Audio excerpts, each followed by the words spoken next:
Hello, welcome to DS science classes. I am Deepika Parmar. So उम्मीद करते हैं आपने सारे पुराने लेक्चर्स को लगा लिया है। ये उम्मीद करते हैं हम आगे के टॉपिक को स्टार्ट करते हैं और आज की क्लास में हमारा लास्ट टॉपिक होगा, देन इसके बाद हम नया चैप्टर स्टार्ट करेंगे। सो उम्मीद करते हैं आप सारे लेक्चर को कंटिन्यू लगा रहे हैं एंड यूरिन वाला जो चैप्टर है, एक्सक्रीटरी सिस्टम वाला चैप्टर है, वो क्लियर हो चुका है। पिछले लेक्चर में हम देख रहे थे एबनॉर्मल यूरिन। क्या होता है एबनॉर्मल यूरिन, इसको देखते हुए हम चलते हैं।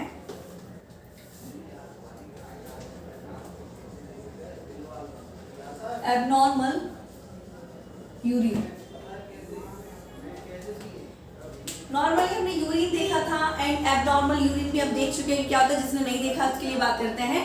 यूरिन का जो फॉर्मेशन होता है वो हम क्लियर कर चुके हैं। अब एबनॉर्मल यूरिन क्या है, तो जो यूरिन फॉर्मेशन होता है उस टाइम पे यूरिन में ऐसी चीजें बाहर निकल जाए जिन्हें नहीं जाना चाहिए, मतलब हमारी बॉडी के काम की चीजें चली जाए। आपने अगर यूरिन फॉर्मेशन देखा है तो उसमें आपने देखा होगा बेसिकली 3 स्टेप होती हैं। पहला ग्लोमेरुलस फिल्ट्रेशन होता है, देन उसके बाद tubular reabsorption and tubular secretion. इसके बाद हमारे यूरिन का फॉर्मेशन हो जाता है। तो जो फर्स्ट स्टेप होता है ग्लोमेरुलस फिल्ट्रेशन, इसमें क्या होता है, यहाँ से फिल्ट्रेट आता है, मतलब ग्लोमेरुलस से फिल्ट्रेट होके आता है सारी चीजें। तो फिल्ट्रेट आ जाता है यहाँ पे। तो फिल्ट्रेट में क्या आता है, आयंस आते हैं, यूरिया आता है, अमोनिया आता है, वाटर आता है, ग्लूकोज, ये सारी चीजें इसमें आ जाती है फिल्ट्रेट में।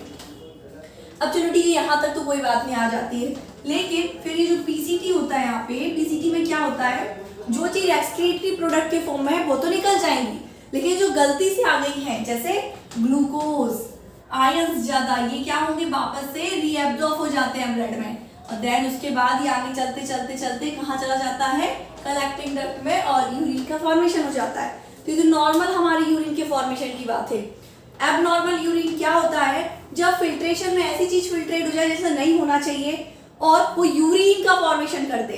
फिल्ट्रेट तो होगी लेकिन वो यूरिन में फॉर्म हो जाए। अब जैसे ग्लूकोज का फिल्ट्रेशन हुआ है लेकिन वो एब्जॉर्ब ना होके, रीएब्जॉर्ब ना होके ब्लड में यूरिन में चला जाए। जैसे ग्लूकोज कहाँ चला गया है, यूरिन में, तो इस यूरिन को हम क्या बोलेंगे, एबनॉर्मल यूरिन, मतलब अनवांटेड चीज यूरिन में चली जाए, अनवांटेड चीज यूरिन का फॉर्मेशन कर दे। अब कारण क्या हो सकता है, जैसे ग्लूकोज चला जाए, कभी कीटोन यूरिया चला जाए, कभी ब्लड सेल्स चली जाए, ऐसी सारी चीजें आ सकती हैं। तो अलग अलग सिचुएशन में हमने अलग अलग नाम दिए थे एबनॉर्मल यूरिन का, जिसमें से फर्स्ट क्या था हमारा, ग्लाइकोसूरिया।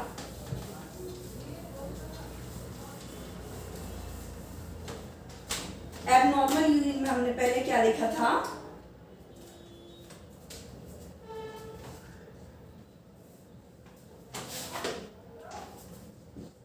ग्लाइकोसूरिया।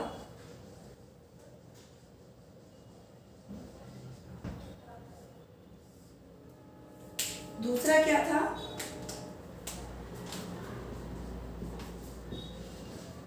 कीटोयूरिया।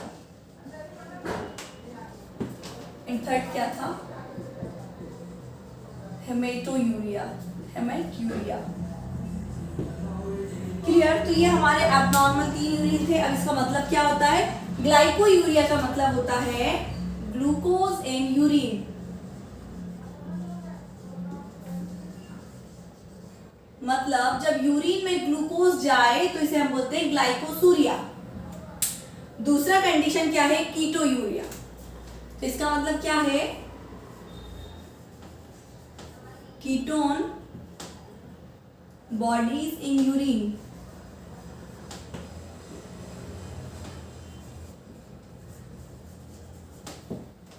एंड थर्ड क्या है, हेमेटोयूरिया, मतलब ब्लड सेल्स या फिर ब्लड इन यूरिन। क्लियर है, इनका मतलब आपको समझ में आ गया। जो एबनॉर्मल यूरिन है इसमें हमने क्या क्या देखा, पहला तो देखा ग्लाइकोसूरिया, देन कीटोयूरिया, फिर हेमेटोयूरिया। इसका मतलब क्या है, ग्लाइकोसूरिया का मतलब जब यूरिन में ग्लूकोज चला जाए, मतलब जो ग्लूकोज है उससे ही यूरिन फॉर्म हो जाए, तो उसे बोलते हैं ग्लाइकोसूरिया, मतलब ग्लूकोज इन यूरिन। कीटोयूरिया का क्या मतलब है, जब कीटोन बॉडीज यूरिन के अंदर चली जाए, मतलब यूरिन फॉर्मेशन में कीटोन बॉडीज भी इंक्लूड हो जाए, तो कीटोयूरिया। एंड हेमेटोयूरिया मतलब जब यूरिन में फिल्ट्रेशन के टाइम पे ब्लड भी फिल्ट्रेट हो जाए, ब्लड सेल्स भी फिल्ट्रेट हो जाए, मतलब यूरिन में ब्लड सेल्स भी चली जाए, तो क्या क्रिएट हो जाएगा, कि हेमेटोयूरिया। सो ब्लड सेल इन या ब्लड इन बॉडी यूरिन। तो आई होप आपको ये समझ में आया। अब आखिर ये क्यों चला जाता है, कैसे चला जाता है, ये बात कर लेते हैं हम। ग्लूकोज ग्लूकोज इन यूरिन मतलब ग्लाइकोसूरिया। अब ग्लाइकोसूरिया क्यों हो जाता है? अपने आप क्या ग्लूकोज यूरिन में चला जाता है? तो नहीं, हमने देखा था नॉर्मल जब यूरिन फॉर्मेशन होता है तो फिल्ट्रेशन में बहुत सारी चीजें ऐसी फिल्ट्रेट होती हैं, लेकिन पीसीटी में रीएब्जॉर्प्शन के टाइम वापस से रीएब्जॉर्ब हो जाती हैं। अब ये यूरिन में फिर क्यों जा रहा है? हम पढ़ रहे हैं एबनॉर्मल यूरिन। तो क्या होता है, जब भी आपकी बॉडी में शुगर लेवल बढ़े, शुगर लेवल कब बढ़ेगा, इसका क्या कारण हो सकता है? तो ग्लूकोज इन यूरिन का पहला कारण ये होगा कि आपको हो सकती है डायबिटीज।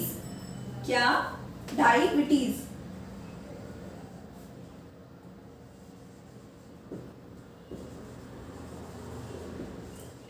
Diabetes mellitus. रीजन क्या है इसका? Diabetes mellitus. ग्लाइकोसूरिया कब होगा? जब ग्लूकोज इन यूरिन में होगा, मतलब यूरिन में ग्लूकोज होगा। कारण क्या हो सकता है? जब आपको डायबिटीज होगा, डायबिटीज होगा तो क्या होगा? ब्लड शुगर इंक्रीज होगा। Blood sugar increase. क्लियर? अब जब ब्लड शुगर इंक्रीज होगा मतलब ब्लड में शुगर की क्वांटिटी बढ़ेगी, तो फिल्ट्रेशन के टाइम पे जो शुगर है वो ज्यादा फिल्ट्रेट हो जाएगा। मोर फिल्ट्रेशन, शुगर का जो फिल्ट्रेशन होगा, यहाँ से अगर ग्लूकोज फिल्ट्रेट हो रहा है और ब्लड में बहुत सारा ग्लूकोज भरा पड़ा है, तो फिल्ट्रेशन में बहुत ज्यादा, जो नॉर्मल यूरिन में फॉर्मेशन में कम फिल्ट्रेशन होता है ग्लूकोज का, लेकिन जब ब्लड में ग्लूकोज लेवल बढ़ा है तो क्या ग्लूकोज का फिल्ट्रेशन ज्यादा होगा। और जब ग्लूकोज का फिल्ट्रेशन ज्यादा होगा तो रीएब्जॉर्प्शन तो यहाँ पे ग्लूकोज का होगा, लेकिन 100% ग्लूकोज का रीएब्जॉर्प्शन नहीं हो पाएगा, कुछ परसेंट ग्लूकोज फिर भी चला जाएगा यूरिन में, इसलिए ग्लाइकोसूरिया दिखाई देगा। तो जब ब्लड शुगर इंक्रीज होगी मतलब ब्लड में शुगर का क्वांटिटी बढ़ेगी तो क्या होगा? मोर sugar in blood, in filtrate.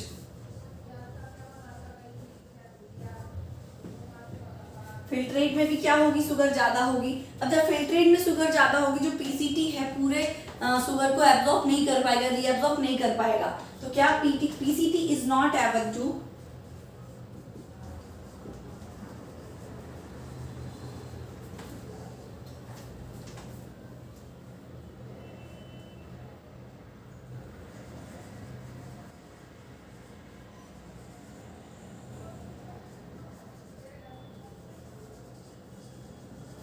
Clear? PCT is not able to all the glucose, मतलब absorb all the glucose.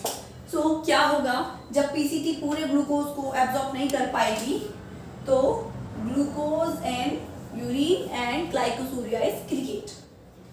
Glycosuria क्या होता है आपको समझ में आ गया। ग्लाइकोसूरिया का मतलब glucose in urine, glucose urine में है। ग्लूकोज यूरिन में कब होगा? रीजन हो सकता है डायबिटीज। डायबिटीज जब होगा तो ब्लड शुगर लेवल बढ़ेगा, ब्लड में शुगर की क्वांटिटी मतलब ब्लड शुगर की लेवल इंक्रीज होगा, तो मोर शुगर इन फिल्ट्रेट, फिल्ट्रेशन में और भी ज्यादा शुगर फिल्ट्रेट होके आ जाएगी। अब फिल्ट्रेशन में शुगर ज्यादा फिल्ट्रेट हो चुकी तो पीसीटी रीएब्जॉर्ब तो करेगा, लेकिन 100% ग्लूकोज को रीएब्जॉर्ब नहीं करेगा, इसलिए PCT is not able to absorb all the glucose. अगर पूरा ग्लूकोज रीएब्जॉर्ब नहीं होगा, कुछ यूरिन में फिल्ट्रेट में ग्लूकोज बचा है, तो क्या लास्ट में यूरिन में ग्लूकोज चला जाएगा और ग्लाइकोसूरिया क्रिएट हो जाएगा। Clear? So glycosuria I hope आपको समझ में आ गया। अब दूसरी बात करें हम किसकी? कीटोन बॉडीज की। तो कीटोन बॉडीज का क्या कारण हो सकता है?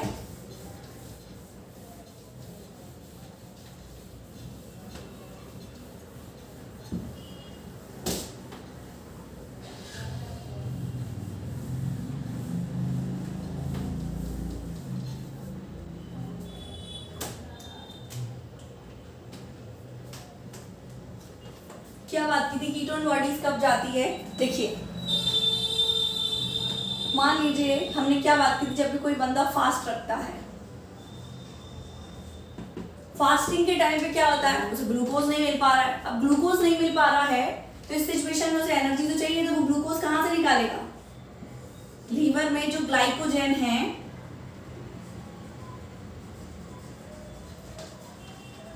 उसे कन्वर्ट करेगा किसमें? ग्लूकोज में। ग्लूकोज में कन्वर्ट कौन करेगा? ग्लूकागॉन।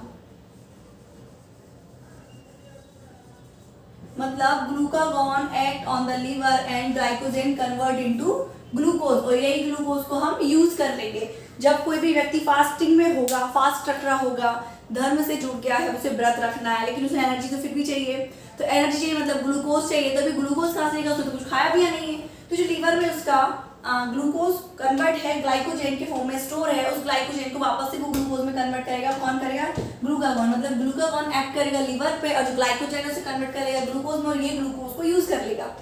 ये आपकी ठीक है, आप ग्लूकोज को यूज कर लिया, लेकिन आपकी ग्लूकोज ज्यादा नहीं होगी, ग्लाइकोजन के फॉर्म में जो ग्लूकोज है बहुत कम स्टोर होगी, अब पूरा करने के लिए और भी ज्यादा ग्लूकोज की जरूरत है, तो वो क्या कुछ किसका, फैट का यूज करेगा, किसका, फैट का, कब यूज करेगा, फैट का, फैट, लिपिड का यूज कैसे करेगा, जब ग्लूकोज खत्म हो जाएगी, आफ्टर यूज ग्लाइकोजन या ग्लूकोज, तो क्या करेगा, वो फैट को तोड़ेगा और इससे एनर्जी लेगा, एटीपी का फॉर्मेशन करेगा, और जब लिपिड को तोड़ेगा, ये लिपिड को तोड़ेगा और एनर्जी बनाएगा, एटीपी बनाएगा, तो साथ में क्या, कीटोन बॉडीज भी फॉर्म हो जाएंगी, कीटोन बॉडीज का फॉर्मेशन हो जाएगा, ब्लड में कीटोन बॉडीज आएगी तो ये यूरिन में चली जाएगी फिर फिल्ट्रेशन के टाइप पे, और इस टाइप से कीटोन बॉडीज यूरिन में आ जाएंगी। क्लियर। अब हेमेटूरिया की बात करें हम,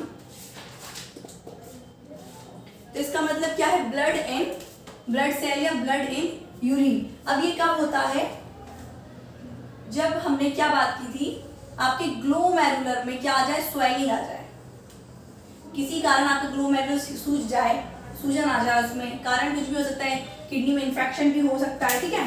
तो क्या होगा, इसका वॉल्यूम बढ़ेगा, अब इसका वॉल्यूम बढ़ेगा तो इसमें कुछ पोर्स हैं जिन्हें हम बोलते हैं फेनेस्ट्रा, जिससे फिल्ट्रेशन होता है, ये फेनेस्ट्रा का साइज भी बढ़ जाएगा। अब नॉर्मल फेनेस्ट्रा जो थे उनका साइज बहुत छोटा था, यहाँ से सिर्फ कुछ चीजें फिल्ट्रेट हो पाती थी, ब्लड सेल्स नहीं हो पाती थी क्योंकि ब्लड सेल्स का साइज बड़ा था, लेकिन जब इनका साइज बढ़ा तो यहाँ से ब्लड सेल मतलब ब्लड भी यहाँ से जाने लगा, आरबीसी भी यहाँ से यूरिन में जाने लगी, और जब आरबीसी यहाँ से जाएगी तो यूरिन में क्या जाएगी, ब्लड सेल मतलब ब्लड, तो यूरिन जो फॉर्म होगा वो कैसा होगा, पिंकिश कलर का। क्लियर। तो ये तो होगा हमारे एबनॉर्मल यूरिन की बात। क्लियर है। एबनॉर्मल यूरिन में हमने क्या देखा, हेमेट्यूरिया, कीटोयूरिया एंड ग्लाइकोसूरिया। अब हम क्या देखेंगे, other excretory organ. Other excretory organ क्या है, देखिए नॉर्मल बेसिकली सबसे मेजर क्वांटिटी में बात करें हम तो एक्सक्रीटरी प्रोडक्ट क्या है हमारा, यूरिया एंड अमोनिया, ये हमारा निकल जाता है किडनी से, ठीक है, मतलब ब्लड में जो होता है किडनी से निकल जाता है, लेकिन फिर भी कुछ एक्सक्रीटरी प्रोडक्ट बचता है। क्यों, हमारी इतनी बॉडी में इतनी सारी रिएक्शन हो रही, केमिकल रिएक्शन, तो उसका बाय प्रोडक्ट भी बन रहा होगा, बाय प्रोडक्ट मतलब वेस्ट बन रहा होगा, इतनी सारी रिएक्शन चल रही है, एनर्जी रिएक्शन हर एक सेल में चल रही है, तो वो जो बाय प्रोडक्ट बन रहा है उसको रिमूव होना जरूरी है। रिएक्शन कई सारी, एक ही सिर्फ एनर्जी रिएक्शन नहीं चल रही है बॉडी में, कई सारी रिएक्शन चल रही है, तो सारी रिएक्शन को का जो बाय प्रोडक्ट है उसको बाहर निकलने के लिए कई सारे एक्सक्रीटरी ऑर्गन की जरूरत है। तो वो ऑर्गन कौन कौन से, ये हम देख लेते हैं। Other excretory organ,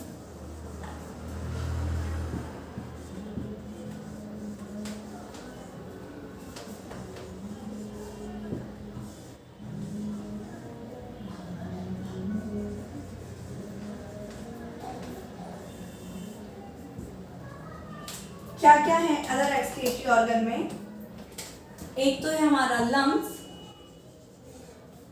liver and skin and फिर है हमारा सलाइवा। सलाइवा ऑर्गन नहीं है लेकिन फिर भी हम इसमें काउंट करेंगे, क्यों, क्योंकि यहाँ से भी एक्सक्रीटरी प्रोडक्ट का रिमूव होता है बॉडी से। क्लियर, दिख रहा होगा आपको, ये है lung, liver, skin and saliva. Lung क्या रिमूव करता है, तो आप लंग देखिए, पहले तो हम लंग्स को देख लेते हैं। लंग्स एक क्या है, लंग्स भी क्या है, एक एक्सक्रीटरी ऑर्गन है। लंग्स एक्सक्रीटरी ऑर्गन कैसे होती है, क्या एक्सक्रीटरी प्रोडक्ट को रिमूव करता है, ये देख लेते हैं। तो हमें पता है हर एक सेल में क्या रिएक्शन चल रही है, सेल की अगर बात करें तो एनर्जी रिएक्शन चल रही है, क्या, glucose plus oxygen plus water मिलके क्या बनाते हैं, एटीपी प्लस CO2 को रिमूव करते हैं। CO2 क्या है, बाय प्रोडक्ट है एनर्जी रिएक्शन की, और ये कहाँ से निकलती है, लंग्स से। लंग्स से ही तो बॉडी से, लंग्स की हेल्थ से तो बॉडी से CO2 को बाहर निकालते हैं। तो इस CO2 को बाहर निकालेंगे और ये क्या हो गया, लंग्स का फंक्शन, मतलब लंग्स क्या करेगा, एक्सक्रीटरी ऑर्गन है और ये CO2 जो इसका बाय प्रोडक्ट है एनर्जी रिएक्शन का, इसको रिमूव करेगा बॉडी से। अब 1 मिनट में कितना, तो 200 ml पर मिनट CO2 को रिमूव करते हैं लंग्स, ठीक है। अब दूसरी बात करें हम लीवर की, किसकी, पहला तो हमारा लंग हो गया, दूसरी बात करें हम लीवर की, तो लीवर क्या करते हैं, आपको समझना है, ध्यान से समझना है। आपने देखा होगा पिछले क्लासेस हम देख रहे थे, तो ये हमारा क्या है, स्प्लीन। क्या करता है स्प्लीन, ये जो हमारी आरबीसी है, मौत होती है उनकी यहाँ पे, मतलब मरती हैं, आरबीसी की डेथ होती है स्प्लीन में। जब आरबीसी की यहाँ पे डेथ होती है तो ये एक बाय प्रोडक्ट, मतलब एक बनाता है, उसे क्या बोलते हैं हम, bilirubin and biliverdin. Bilirubin and biliverdin, ये बिलीरुबिन एंड बिलीवर्डिन कहाँ चली जाती है फिर, लीवर के पास, एंड लीवर इसे बाइल के फॉर्म में कन्वर्ट करके बाइल के साथ बॉडी से रिमूव कर देता है। तो पहला तो क्या, लीवर जो है क्या बिलीरुबिन एंड बिलीवर्डिन को बॉडी से एक्सक्रीट करता है। दूसरी बात, ये एक्स्ट्रा कोलेस्ट्रॉल, मतलब बॉडी में जो कोलेस्ट्रॉल बढ़ता है वो बॉडी में ज़्यादा नहीं बढ़ना चाहिए, इसलिए एक्स्ट्रा जो कोलेस्ट्रॉल है उसको भी बॉडी से रिमूव करता है। तो अगर हम देखें लीवर का, तो पहला तो ये क्या, एक एक करके देखते हैं हम।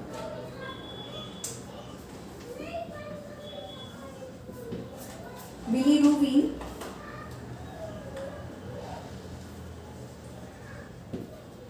And biliverdin,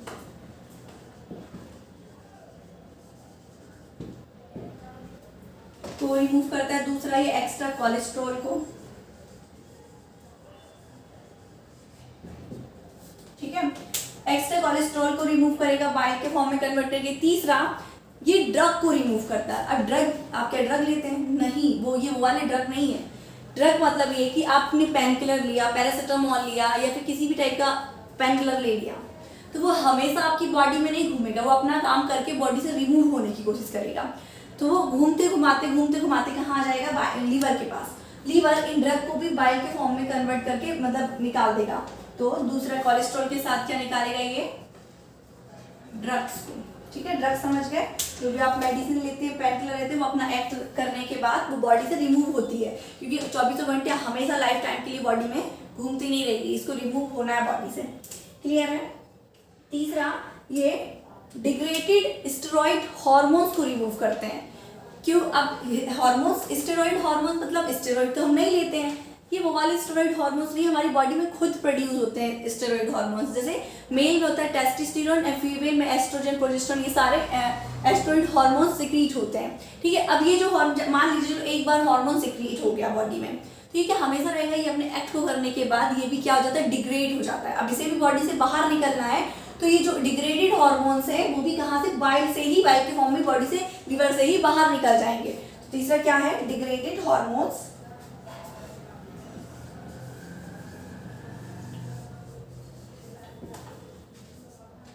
degraded steroid hormones, clear, and vitamins, ये चीजें लीवर से रिमूव होती हैं। तो लीवर का आपको समझ में आ गया। लंग का क्या देखा, लंग रिमूव करता है CO2 को, एंड लीवर करता है 3-4 चीजों को, bilirubin, biliverdin, cholesterol, drug, degraded steroid hormones and vitamin. अब बात करें हम स्किन की,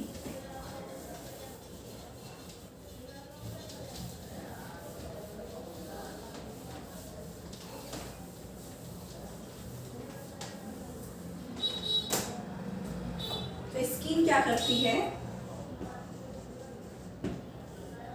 स्किन के पास होते हैं 2 टाइप के ग्लैंड। एक होता है हमारा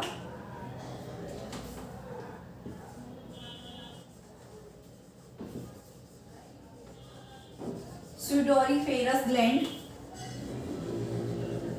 या इसी को हम बोलते हैं स्वेट ग्लैंड।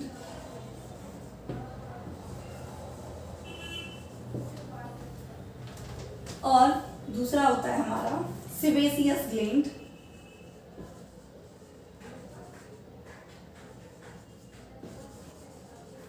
या इसी को हम बोलते हैं ऑयल ग्लैंड।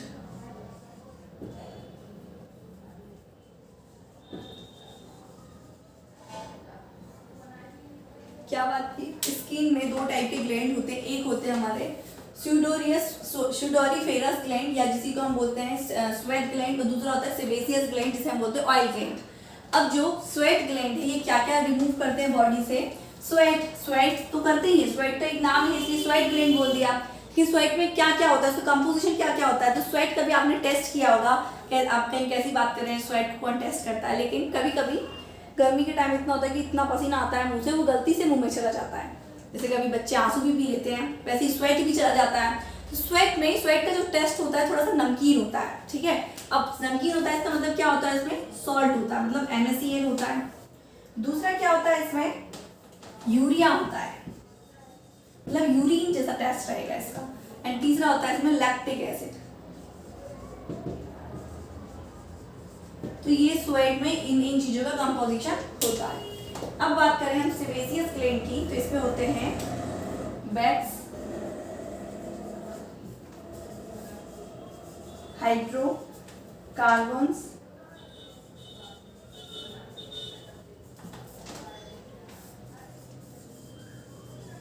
एस्टेरॉल्स। तो ये होते हैं हमारे सेबेसियस ग्लैंड का। क्लियर? तो आई होप आपको ये समझ में आ गया होगा। एक्सक्रीटरी जो अदर एक्सक्रीटरी ऑर्गन है उसमें आता है lungs, liver, skin and saliva. Lung क्या करता है, लंग बॉडी से CO2 को रिमूव करता है। लीवर क्या करता है, लीवर बिलीरुबिन बिलीवर्डिन जो कि स्प्लीन से RBC की डेथ के कारण बन जाता है वो रिमूव करता है। दूसरा डिग्रेडेड स्टेरॉइड हार्मोन्स को रिमूव करता है। तीसरा ये एक्स्ट्रा कोलेस्ट्रॉल को रिमूव करता है, विटामिन को रिमूव करता है, इन सब चीज़ों को ये बॉडी से रिमूव करता है, ठीक है। अब बात करें स्किन की, तो स्किन क्या करती है, स्किन के पास दो टाइप के ग्लैंड होते हैं, एक स्वेट ग्लैंड, दूसरा सेबेसियस ग्लैंड। स्वेट ग्लैंड क्या करता है, स्वेट को रिमूव करता है, मतलब स्वेट मतलब इसमें सॉल्ट होता है, लैक्टिक एसिड होता है, यूरिया होता है, थोड़ी थोड़ी मात्रा में यूरिया होता है, तो ये बॉडी से इसको भी स्किन से बाहर निकाल देता है, सरफेस से। दूसरा होता है हमारा सेबेसियस ग्लैंड जिसे हम ऑयल ग्लैंड बोलते हैं, ऑयल के फॉर्म में जिसको बैक्स को, हाइड्रोकार्बन इन सब चीजों को बॉडी से रिमूव करता है। तो ये तो बात हो गई। अब हम बात करें अगर सलाइवा की, तो सलाइवा तो बस छोटी सी बात है, यही लिख देते हैं हम।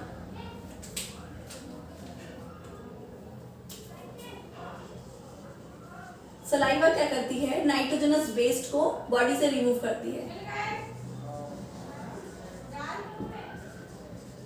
नाइट्रोजनस वेस्ट को रिमूव करती है कैसे, मुंह में मतलब जो सलाइवा है, लार है, उससे नाइट्रोजनस वेस्ट निकलेगा तो कैसे रिमूव होगा। तो जो नाइट्रोजनस वेस्ट सलाइवा से सिक्रीट होता है, रिमूव होता है, वो फर्दर डाइजेस्टिव सिस्टम में जाता है और डाइजेस्टिव सिस्टम से ही फीसिस के साथ बॉडी से बाहर रिमूव हो जाता है। तो ये है सलाइवा का एक्सक्रीटरी प्रोडक्ट जिसे हम यूरिया बोलते हैं नाइट्रोजनस वेस्ट को। क्लियर है? तो आई होप आपको अदर एक्सक्रीटरी ऑर्गन समझ में आ गए होंगे।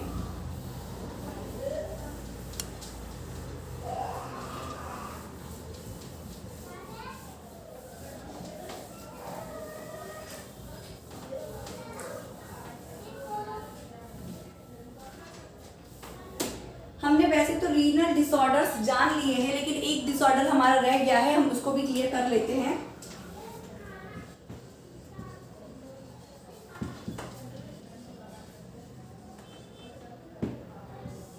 रीनल डिसऑर्डर जिसे हम बोलते हैं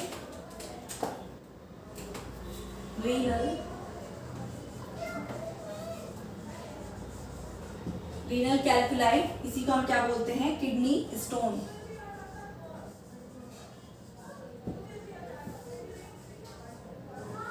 किडनी स्टोन्स कैसे बन जाते हैं, किडनी स्टोन का क्या मतलब समझते हैं आप, पत्थर है ना। किडनी स्टोन का मतलब होता है, इसका अगर केमिकल कंपोजिशन की बात करें, किडनी स्टोन का मतलब होता है कि स्टोन कहाँ कहाँ किडनी में कहीं भी हो सकता है, मतलब किडनी में यहाँ कहीं हो सकता है, नेफ्रॉन में हो सकता है, या फिर यूरेटर में हो सकता है, यूरिनरी ब्लैडर में हो सकता है, कहीं भी स्टोन हो सकते हैं, ठीक है। अब वो तो बात है कि मतलब ऐसा क्वेश्चन आ सकता है कि पूरा एक्सक्रीटरी सिस्टम में स्टोन कहाँ कहाँ प्रेजेंट होते हैं या फिर कहाँ हो सकता है, ऐसा मैं पता जी किडनी में भी हो सकता है, नेफ्रॉन में हो सकता है, यूरेटर में हो सकता है, यूरिनरी ब्लैडर में भी स्टोन हो सकते हैं। अब ये स्टोन कैसे बन जाते हैं, उसके केमिकल कंपोजिशन की बात करें हम, किडनी स्टोन के केमिकल कंपोजिशन की, या केमिकल नेचर की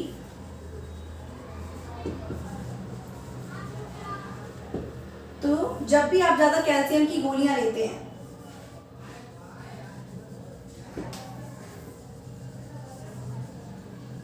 कैल्शियम ऑक्सीलेट होते हैं। इसका मतलब ये कि जब भी आप कैल्शियम की ज्यादा गोलियां खाते हैं और आप भरपूर मात्रा में पानी नहीं पी पाते हैं तो इस सिचुएशन में जो कैल्शियम होती है आप ऐसे गोली गोली बना लेता है, गोलियां टाइप में बना लेता है। और इन्हीं गोलियों को हम क्या बोलते हैं, किडनी स्टोन। ठीक है, तो मतलब जो किडनी में स्टोन होते हैं वो कैल्शियम के, उसका केमिकल नेचर क्या होता है, कैल्शियम ऑक्सीलेट। क्लियर है? सो आई होप आपको ये डिसऑर्डर भी समझ में आ गया होगा। बाकी डिसऑर्डर हम पुराने लेक्चर्स में देख चुके हैं सारे। सो उम्मीद करते हैं आपको ये टॉपिक पूरा अच्छी तरह से क्लियर हो चुका है। फिर भी अगर आपको कोई डाउट लगता है तो आप जरूर बताइए ताकि आपको पूरा समराइज किया जाए ये चैप्टर। और ये चैप्टर हमारा आज क्लोज हो गया ये उम्मीद करते हुए कि आपने सारे लेक्चर्स लगाए हैं और आपको समझ में आ गए हैं। आपका बहुत बहुत धन्यवाद और इसी प्रकार हमारे साथ बने रहिए। अब हम स्टार्ट करने वाले हैं नए टॉपिक को। So thank you so much watching my video.